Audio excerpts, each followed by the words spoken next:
Hi everyone, welcome to the channel. अभी recently US government shutdown announce हुआ था जो कि डिलेड हो गया 45 दिन के लिए, और इसका असर हम इंडियंस और फॉरेन मार्केट्स में भी देखने को मिला। क्या यूएस डेट क्राइसिस के कारण पूरी दुनिया में आर्थिक संकट आ जाएगा? और हिस्टोरिकली भी हम देखेंगे कि जब भी यूएस में गवर्नमेंट शटडाउन आया है तो इसका असर इंडियन मार्केट्स में कैसा पड़ा है। साथ ही हम अक्टूबर मंथ्स में इंडियन मार्केट में क्या एक्सपेक्ट कर सकते हैं, आइए पता करते हैं। यूएस गवर्नमेंट शटडाउन को समझने से पहले हमें एंटी डेफिशिएंसी एक्ट को समझना होगा, which was amended in 1950। According to this act, house of representation जहां मेजॉरिटी में रिपब्लिकन पार्टी है और सीनेट जहां मेजॉरिटी में डेमोक्रेट्स है, अगर दोनों का मंजूरी होगा तभी कोई फाइनेंशियल बिल पास होगा। सेम जैसे इंडिया में रूलिंग पार्टी को बिल पास करने के लिए मेजॉरिटी वोट्स चाहिए होता है। इन यूएस 438 फेडरल एजेंसीज है, प्लस उनके अंदर भी उनके सब एजेंसीज है। इसके अलावा मिलिट्री, सिविल एम्प्लॉयज़ सबको सैलरी देना बंद हो जाएगा अगर यूएस में गवर्नमेंट शटडाउन आता है। तो केवल एसेंशियल सर्विसेज ही चालू रहेगी। इसी को गवर्नमेंट शटडाउन बोलते हैं। इस शटडाउन के कारण जीडीपी 0.5% स्लो डाउन होता है हर सप्ताह। अभी 2023 में शटडाउन की स्थिति कैसे आ गई, इसे समझने के लिए हमें जून 2023 में आए फिस्कल रिस्पॉन्सिबिलिटी एक्ट को समझना होगा। इस एक्ट से यूएस के ऊपर जो भी डेट सीलिंग था उसे रिमूव कर दिया गया था और यूएस को अपना एक्सपेंडिचर कंट्रोल करने का इंस्ट्रक्शन था अकॉर्डिंग टू दिस एक्ट। क्योंकि यूएस पहले ही डेब्ट में था, इसलिए सम कंजर्वेटिव रिपब्लिकन लीडर्स चाहते थे कि जो यूक्रेन को फंड अलॉट हो रहा है वो रोक दिया जाए, और 2018 के में ट्रंप के प्रेसिडेंसी में जो वॉल बन रहा था यूएस और मेक्सिको के बीच, वहां ध्यान दिया जाए। प्लस वो चाहते थे कि यूएस गवर्नमेंट 8% कट करे अपना एक्सपेंडिचर। डेमोक्रेटिक पार्टी उनके कुछ बात पर तो इम्प्लीमेंट करने को तैयार हो गए, पर पूरी तरीका से नहीं। ऐसा सेम सिनेरियो 2018 दिसंबर से लेकर जनवरी 2019 में डोनाल्ड ट्रंप की प्रेसिडेंसी में भी हुआ, इसी यूएस और मेक्सिको के वॉल के बनाने को लेकर। बट 35 दिनों के बाद आफ्टर गवर्नमेंट शटडाउन ट्रंप ने इस वॉल के बिल को वापस ले लिया। अगर हम दिसंबर 2018 में देखें तो S&P 500 ऑलरेडी डाउन ट्रेंड में चल रहा था। 22 दिसंबर से जनवरी 25 तक 35 दिनों तक यूएस गवर्नमेंट शटडाउन रहा। बट जैसे ही शटडाउन का न्यूज़ मार्केट में आउट हुआ, मार्केट उस टाइम बॉटम आउट हो चुका था। एज इफ कि स्मार्ट प्लेयर्स को पहले ही इस इवेंट का एंटिसिपेशन था और वे पहले ही अपना शॉर्ट पोजीशन होल्ड कर रहे थे, और जैसे ही न्यूज़ बाहर आया उन्हें शॉर्ट कवरिंग का एक मौका मिल गया, और उसके बाद हम देख सकते हैं कि S&P 500 में ये अपवर्ड रैली देखने को मिला। Let's look at Nifty at same time frame. 22 तारीख को न्यूज़ आया था, 22 दिसंबर को अराउंड इस दिन, और इस दिन हमें सेलिंग देखने को ही मिला। बट ये बहुत माइन्यूट सेलिंग था जिसे मार्केट तुरंत फैक्टर इन करके अपवर्ड मूव करने लगा। हमारा भारतीय बाजार उस समय कंसोलिडेशन में चल रहा था, और इस इवेंट के बाद बाजार में ट्रेंड रिवर्सल हमें देखने को मिला नहीं। यूएस गवर्नमेंट शटडाउन का इम्पैक्ट हमारे बाजार में हमें कुछ खास देखने को नहीं मिला जब 2018 में यूएस गवर्नमेंट शटडाउन हुआ था। तो let's talk about the upcoming event जो हमारे बाजार को इन्फ्लुएंस करेगी अक्टूबर में। इस मंथ मार्केट में हम वोलेटिलिटी एक्सपेक्ट कर सकते हैं, क्योंकि इस मंथ बहुत सारे कॉर्पोरेट रिजल्ट्स हैं। For example TCS, Infosys, Hindustan Unilever, ये सब मंथ के मिड में है, और लास्ट में around RIL, HDFC bank, Bajaj finance, ये मंथ के एंड में इनके रिजल्ट्स आएंगे। प्लस दिवाली भी इसी मंथ में है, तो हर साल हम अक्टूबर मंथ या जिस मंथ दिवाली रहती है तो उस मंथ हम मार्केट में बुलिश एक्सपेक्टेशन रख सकते हैं। प्लस RBI पॉलिसी इस वीक है, बट वो मार्केट के लिए आई वॉचिंग इवेंट नहीं होगा, क्योंकि रेट एज इट इज रखने का ही एक्सपेक्टेशन है।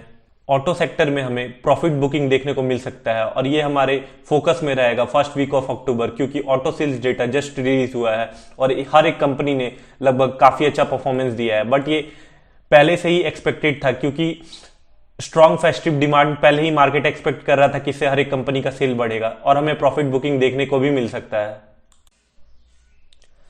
स्टॉक जिन पर हम फोकस कर सकते हैं वो है बजाज ऑटो। बजाज ऑटो का 3 व्हीलर का सेल्स ग्रो हुआ है। Second, Eicher motor plus Ashok Leyland, क्योंकि कमर्शियल व्हीकल का भी सेल इंक्रीज हुआ है। थर्ड, महिंद्रा एंड महिंद्रा, क्योंकि महिंद्रा के जो मेन रेवेन्यू सोर्स है जो कि ट्रैक्टर सेलिंग है, उसमें हमें गिरावट देखने को मिला है year on year plus month on month. मैं डिस्क्रिप्शन में इन सब वेबसाइट का लिंक डाल दूंगा ताकि आप भी इसे रीड कर सकें। अभी 1 तारीख को जीएसटी कलेक्शन का डेटा आया सितंबर मंथ का, जो भी काफी अच्छा था। अराउंड 1,62,712 करोड़ का रेवेन्यू हुआ, जो मंथ ऑन मंथ इंक्रीज था plus year on year increase था। आप देख सकते हैं कि 2022 में 1,47,686 करोड़ का रेवेन्यू हुआ था और इसके अगेंस्ट में इसी साल सितंबर में 1,62,712 करोड़ का रेवेन्यू हुआ था। एक बार एफआईआई और डीआईआई डेटा पर भी नजर डाल लेते हैं कि उन्होंने सितंबर मंथ में कितनी खरीद और बिक्री की। मंथ के एंड तक एफआईआई ने 5,049 करोड़ बेचा कैश सेगमेंट में और डीआईआई ने 5,462 करोड़ की खरीदी की है। निफ्टी और बैंक निफ्टी को देखने से पहले हम dollar index plus USD INR को भी एक बार देख लेते हैं। ये यूएसडी आईएनआर का चार्ट है और इस एरिया में हमें बाजार अप ट्रेंड में दिख रहा है, बट ओवरऑल बाजार में एक स्क्वीज पैटर्न बन रहा है और इस स्क्वीज पैटर्न के बाद हम बाजार में एक फॉल्स ब्रेकआउट एक्सपेक्ट कर सकते हैं, क्योंकि अगर आप इस एरिया के प्राइस एक्शन को समझेंगे ये बायर ट्राई कर रहा है इस रेसिस्टेंस को और इस एरिया को ब्रेक करने का, अराउंड 83.145 के एरिया को, बट यहां से हर एक बार सेलिंग आ जा रहा है और ये जो सेलिंग आ रहा है इसके बाद बाजार अगेन इस एरिया को ट्राई कर रहा है, बट इस एरिया में हमें कंसोलिडेशन देखने को मिला और कंसोलिडेशन के बाद हम अगेन इस टॉप पे पहुंच गए हैं जहां हमें एक ब्रेकआउट देखने को मिल सकता है अपसाइड, जो कि हमारे एक्सपेक्टेशन के हिसाब से फॉल्स ब्रेकआउट होगा और बाजार इस एरिया में अपने बाइंग एरिया में आएगा जहां बाइंग ऑर्डर्स ऑलरेडी एग्जिस्ट करता है और इस एरिया से हमें बाजार के मूवमेंट को देखना होगा, उसके बाद ही हम जज कर सकते हैं। पर फॉर नाउ हमारे लिए बाजार अभी रेंज में ही है और उसका टॉप रेंज है 83.295 और उसका बॉटम रेंज है अराउंड 81.300। डॉलर इंडेक्स को भी बहुत क्विकली हम देख लेते हैं। ये रहा डॉलर इंडेक्स का चार्ट। डॉलर इंडेक्स हमें क्लियरली अप ट्रेंड में दिख रहा है और अभी इसमें अभी हम और बाइंग एक्सपेक्ट कर सकते हैं एज लॉन्ग एज प्राइस इस एरिया में ना पहुंचे 108 के अराउंड, 108 से 109.35 एरिया के अराउंड। इस एरिया में सेलिंग जोन है जहां से हमें एक रिट्रेसमेंट बाजार में देखने को मिलेगा जो कि इस एरिया तक रीच करेगा।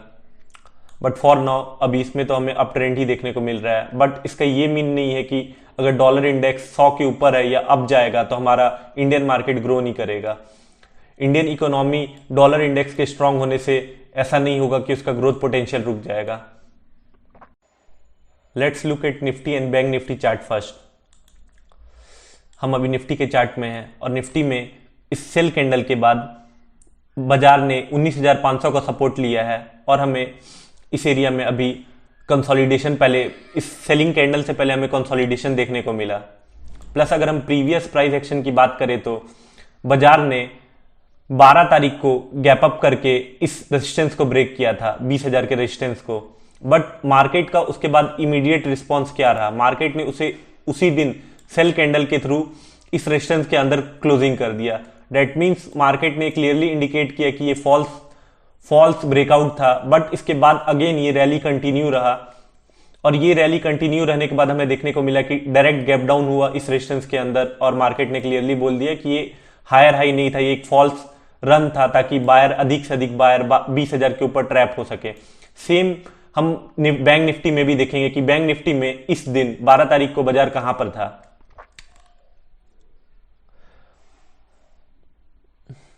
ये रहा बैंक निफ्टी का चार्ट। बैंक निफ्टी के चार्ट में हम देख सकते हैं कि सेम 12 तारीख को बैंक निफ्टी ने अपने प्रीवियस रेजिस्टेंस को क्रॉस नहीं किया था और बैंक निफ्टी में भी उस दिन सेम गैप अप हुआ और सेल कैंडल आया।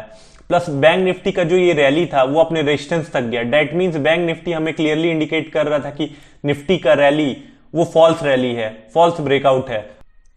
अगर आप भी कोरिलेशन के कॉन्सेप्ट को समझेंगे तो आप भी इस फॉल्स रैली में पार्टिसिपेट करने से बचेंगे और आपको एक गुड अपॉर्चुनिटी मिलेगा मार्केट में ट्रेडिंग करने के लिए। और आप मार्केट में ऑलरेडी 99% लोग से आगे निकल जाएंगे in terms of predicting next day price action. Longer term trend की बात करें तो 150 मूविंग एवरेज 200 मूविंग एवरेज के अपवर्ड ही स्लोप कर रहा है। सो अभी ट्रेंड अपवर्ड ही है, अभी हम अप ट्रेंड में ही है, बट हमें जैसे ही कंफर्मेशन मिलेगा डाउन ट्रेंड का, कट क्रॉसओवर का, सो हम मार्केट में पुट ऑप्शन बाय कर सकते हैं।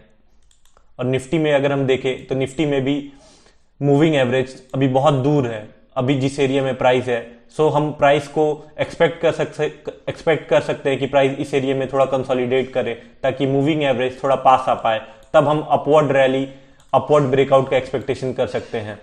और डाउनवर्ड जो भी हो, मूविंग एवरेज के कंफर्मेशन से हमें ये कंफर्म्ड हो जाता है कि मार्केट का ट्रेंड क्या है हायर टाइम फ्रेम में इसे देखने से। कल के बाजार में हम वोलेटिलिटी एक्सपेक्ट कर सकते हैं क्योंकि इस वीक हमें एक ट्रेडिंग डे कम देखने को मिला और कल एक्सपायरी भी है फिन निफ्टी का। सो कल हमें वोलेटिलिटी तो देखने को मिल ही सकता है, प्लस थर्सडे भी एक्सपायरी है। सो वेडनेसडे तो ऑलरेडी मार्केट थोड़ा वोलेटाइल रहता है।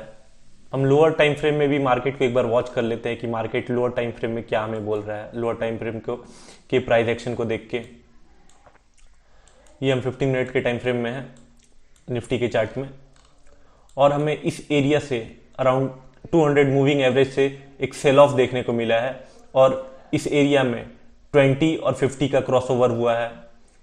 और सेम हम बैंक निफ्टी में भी देखते हैं कि बैंक निफ्टी में क्या हुआ। बैंक निफ्टी में भी सेम इसी एरिया से 200 मूविंग एवरेज से हमें सेलिंग देखने को मिला, और बट बैंक निफ्टी में ये हमें मूविंग एवरेज 50 और 20 का एक सपोर्ट दिख रहा है।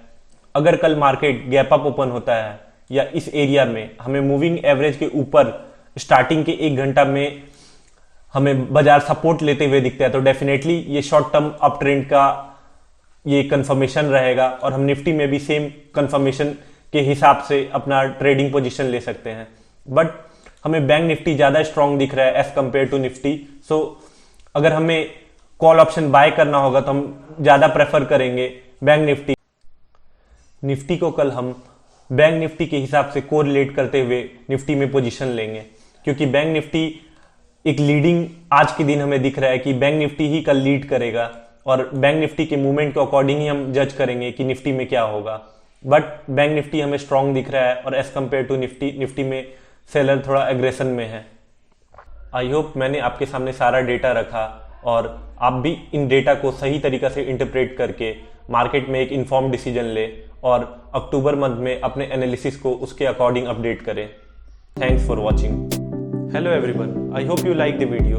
Please like, comment and share and subscribe to my YouTube channel, and don't forget to press the bell icon so you will get notified for all the upcoming videos on share market. Keep sharing, keep loving.